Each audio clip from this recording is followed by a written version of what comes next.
Sem saúde financeira, não dá para ter uma vida tranquila e feliz. E eu ainda vou mais adiante. Sem a saúde financeira, a nossa saúde física, a nossa saúde mental são afetadas. E não é isso que a gente quer para os nossos filhos. Enquanto a educação formal fica por conta da escola, a educação social a gente consegue dividir com a escola, a educação financeira é única e exclusivamente responsabilidade dos pais.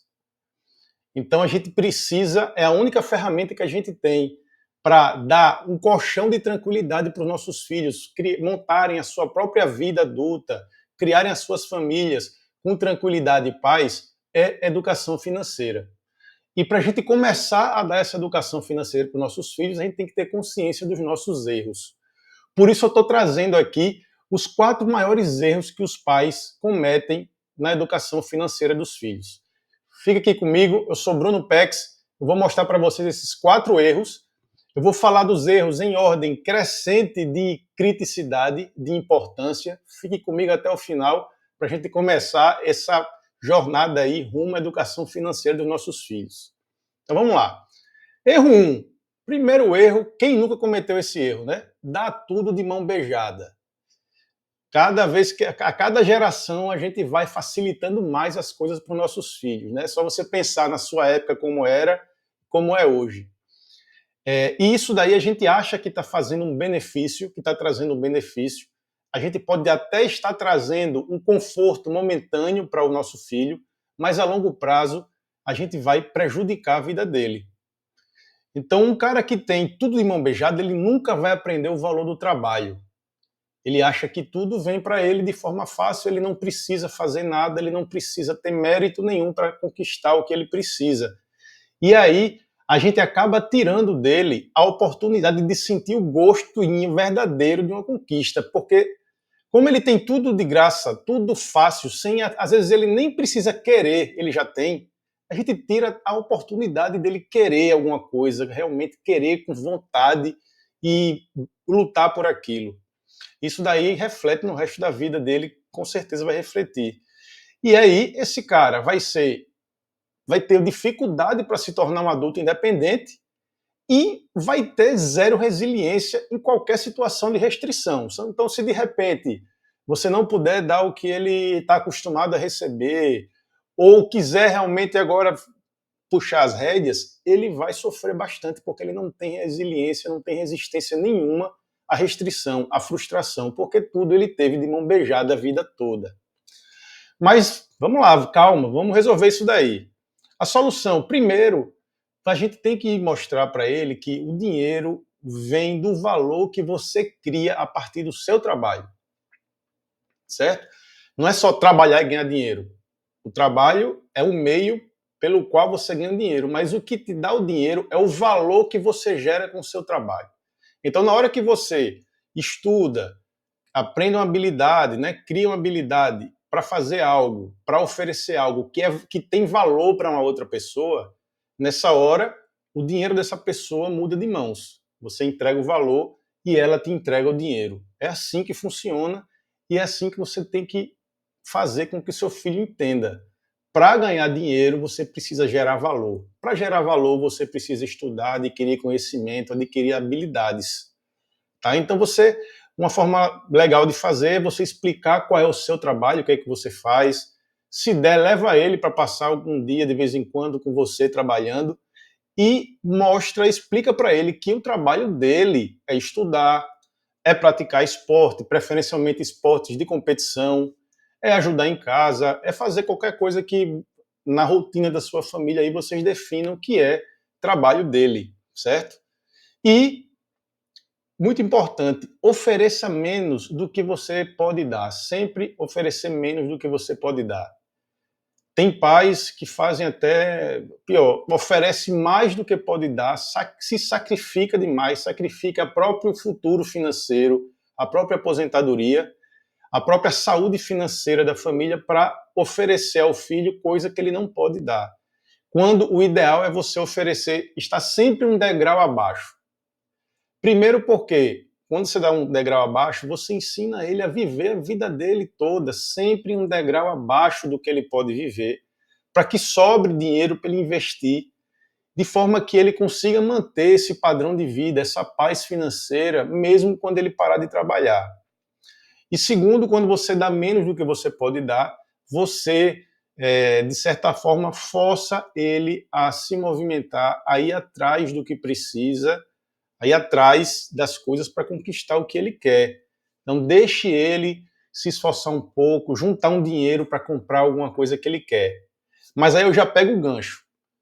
Juntar dinheiro, ó, faça ele juntar dinheiro para comprar o que ele quer. Isso é legal, a gente já sai na frente de muita gente. Mas isso nos leva ao segundo erro.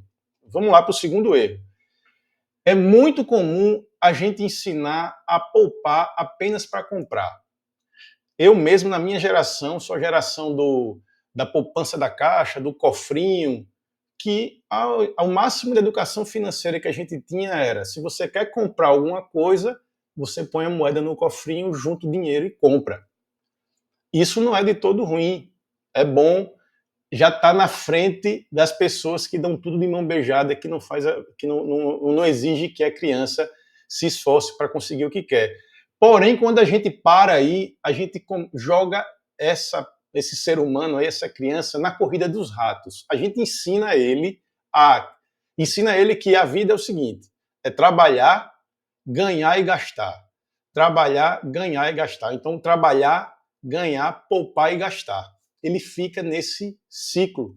Então, a vida toda ele vai ter que ele vai ficar nesse ciclo. Trabalhar, ganhar e gastar, trabalhar, ganhar e gastar, fica idoso, tem que se aposentar, mas o dinheiro não dá, ele vai continuar trabalhando, ganhando e gastando até morrer, ou vai passar dificuldades financeiras na aposentadoria. Então, não vamos parar por aí. É bom juntar, é bom poupar para comprar o que quer, mas a gente precisa ir além. Então, a gente ensina ele. Uma ferramenta legal é você ensinar o seu filho, e até é um exercício bom para a gente também, é entender que cada real que você guarda, que você investe, é como se fosse um mínimo trabalhando para você. Então, imagine que você é o Gru, do meu malvado favorito, e tem um monte de mínimo trabalhando para gerar riqueza para você. Então, cada realzinho é um mínimo. Você começa a ensinar o seu filho assim. E aí você também ensina a magia dos juros compostos nesse investimento, usando também exemplos práticos como o exemplo do Minho. Você mostra que o Minho se reproduz, cada Minho vai ter 2 minhozinhos, esses 2 minhozinhos vão ter mais 2, e aí começa a crescer geometricamente a quantidade de Minhos trabalhando para ele. Então você vai ensinar a magia dos juros compostos, sem se preocupar tanto com a matemática, mas sim com a ideia de como é que funciona a coisa. E aí ele vai começar a entender que o ciclo não é trabalhar, ganhar e gastar. É trabalhar, ganhar, gastar, poupar para comprar algo maior e também investir. E o dinheiro desse investimento volta para o ganhar e começa a alimentar essa roda. Até que lá no futuro, quando ele vai se aposentar, a roda continua girando, mesmo quando ele para de trabalhar. Então a gente consegue tirar o trabalhar aí da equação e a roda continua girando, porque os investimentos que ele fez continuam gerando receita para ele ganhar, gastar, poupar e investir ainda um pouquinho da receita que ele ganha com os investimentos. Então aí você já começa a criar um ser humano com independência financeira, com paz financeira. E é isso, vamos lá. A gente já resolveu aí 2 problemas. Vamos para o terceiro, em grau de importância. Fica aí até o quarto, que o quarto é o principal, tá? Sem ele, não adianta nada você resolver os outros. Vamos lá. Terceiro problema. Valorizar muito mais o ter em vez do vivenciar. O que é isso? Isso é muito bem representado pelo tradicional dar presente ou dar compensação material porque o pai ou a mãe é ausente, por exemplo. Então é usar o dinheiro, os bens materiais para compensar alguma culpa que a gente tem. Todo mundo já passou por isso em alguma situação. Errar é humano, a gente vai sempre errar na educação do nosso filho, mas a ideia é que a gente não caia nisso de forma exagerada, né? É se livrar dos extremos, como sempre. Então, quando você começa a valorizar muito o ter, então tudo é dar um presente caro, fazer coisas caras, focar no material, naquele objeto material, o dinheiro começa a ficar sem sentido, ou então tem um sentido raso. As crianças começam a confundir amor com gastos materiais. Espera aí, o meu pai só me ama, a minha mãe só me ama se ele me der um presente caro, né? Começa a confundir isso, fazer isso. E aí você está criando pessoas eternamente insatisfeitas, pois a sensação de ter, ela é muito fugaz. Assim, você compra uma coisa nova, ganha um presente novo, aquilo ali vai te dar um prazer, mas o prazer é muito rápido, momentâneo, né? Daqui a uma semana você já perdeu o encanto por aquele objeto e você já começa a querer outro. E aí você começa a entrar no ciclo do consumismo. A pessoa fica viciada em estar sempre comprando coisas novas para alimentar aquele prazer. Por quê?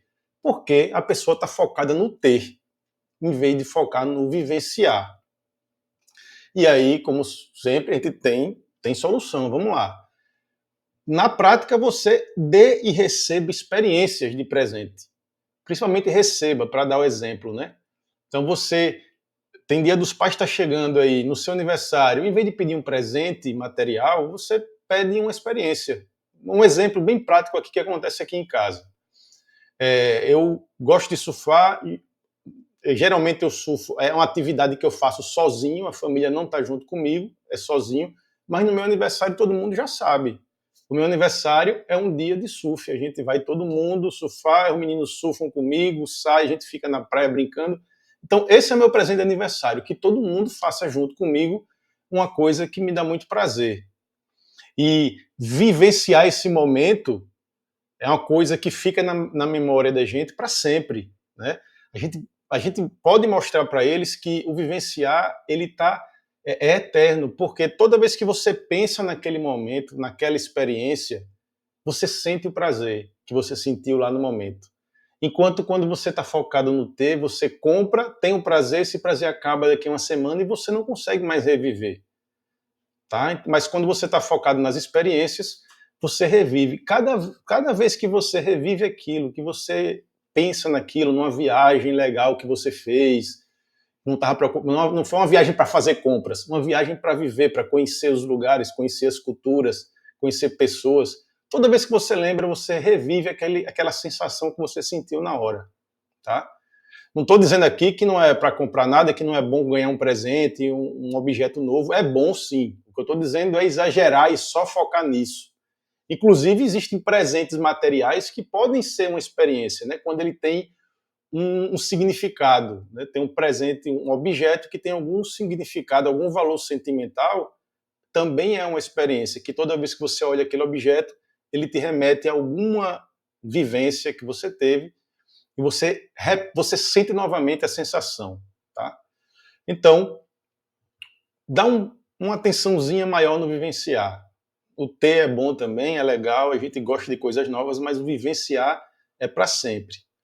E o quarto erro, sem isso daqui, se você não resolver esse, pode esquecer os outros. O quarto erro é ser um exemplo financeiro negativo. Isso acontece demais, às vezes sem querer. Eu sei que a vida, o dia a dia é muito agitado, é muito estresse, muita preocupação e a gente acaba cometendo esses erros, às vezes sem perceber. Então, erros como briga por dinheiro na frente dos filhos, isso é muito ruim.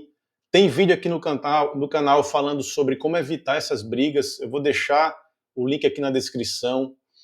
Fazer compras por impulso e assumir dívidas. Então, quando você começa a fazer compras por impulso ou se encher de parcela, começa a atrasar parcela, é um exemplo péssimo que você está dando para o seu filho. Então, a gente precisa se educar primeiro, né? Por isso que esse canal está aqui voltado para os pais, que é para a gente se educar, para poder passar essa educação para os nossos filhos. Reclamar constantemente da situação financeira. Isso daí manda uma mensagem para o seu filho que a relação com o dinheiro é uma relação tóxica, que o dinheiro é uma coisa negativa. E isso daí reflete, inconscientemente, reflete na relação dele com o dinheiro durante a vida dele toda. E certamente vai impactar a vida financeira dele lá na frente. Tá? E o que acontece bastante é a galera focar muito em rifas, em apostas em bets, dinheiro, apostas, sempre, aqui não é, eu não estou nem criticando você ir lá fazer uma fezinha, uma brincadeira. O que eu estou criticando aqui é quando o cara foca demais nisso e fica sempre esperando a sorte grande. Eita, agora eu vou dar uma tacada, vou ganhar na loteria, vou ficar rico. O cara fica muito vidrado nisso e aí você começa a ensinar que o cara tem que você acaba provocando uma letargia, uma passividade. É o cara que fica passivo, sempre esperando a sorte chegar.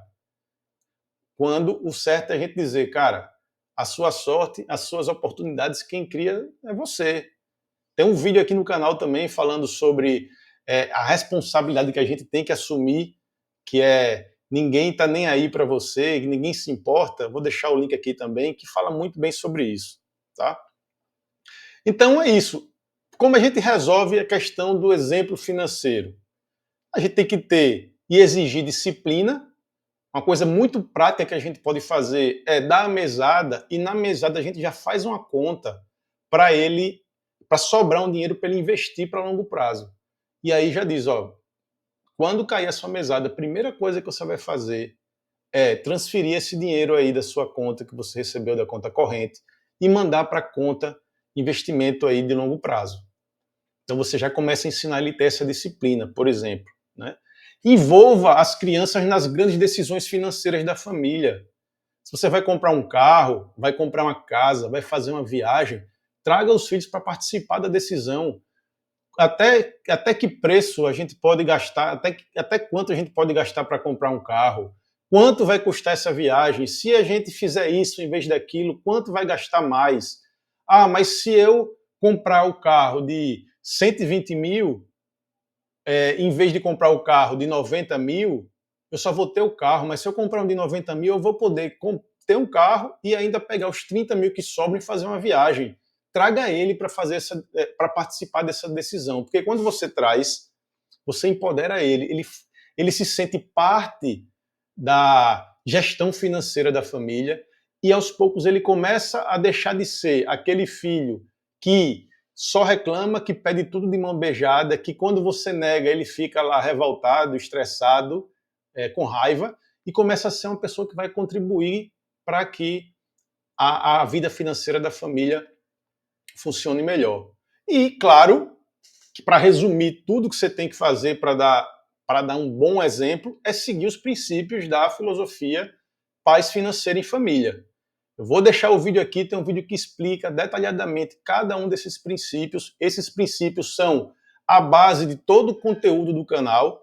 E eles são entender a função e o valor do dinheiro, gastar menos do que recebe, focando no que importa, evitar as armadilhas financeiras, né, através de atitudes e comportamentos adequados em relação ao dinheiro, investir para a eternidade, afinal a gente quer que essa roda continue rodando mesmo quando a gente tire o trabalhar daquela equação que eu mostrei, né? Mesmo quando a gente pare de trabalhar, e trabalhar em equipe, a família toda junto fazer essa gestão financeira em busca da paz financeira hoje, amanhã e sempre. Então é isso. Esses 4 erros são o pontapé inicial para a gente oferecer para os nossos filhos uma educação financeira que vai trazer paz financeira e vai criar uma base para ele ter uma vida adulta tranquila, feliz e plena. Ele vai ser um adulto com muito mais tranquilidade, vai conseguir formar a família dele, a família dela, com muito mais harmonia, e isso tem um poder enorme, porque isso vai passar de pai para filho para as próximas gerações. Parece exagerado, mas não é. Quando você educa financeiramente seu filho, você está trazendo paz e tranquilidade para os seus filhos, para os filhos dos seus filhos, para os filhos dos seus filhos, para as gerações seguintes, tá? Então era isso que eu queria passar. Vai ter muito mais conteúdo aqui sobre educação financeira para os filhos. Coloca aqui quais erros você comete sempre, conta aqui algumas histórias engraçadas que se relacionam a esses erros. Comenta aí, compartilhe isso daí para chegar a cada vez mais famílias, curta o canal e muito obrigado pela audiência. Um beijão aí na filharada, na galera toda. Grande abraço, até o próximo vídeo.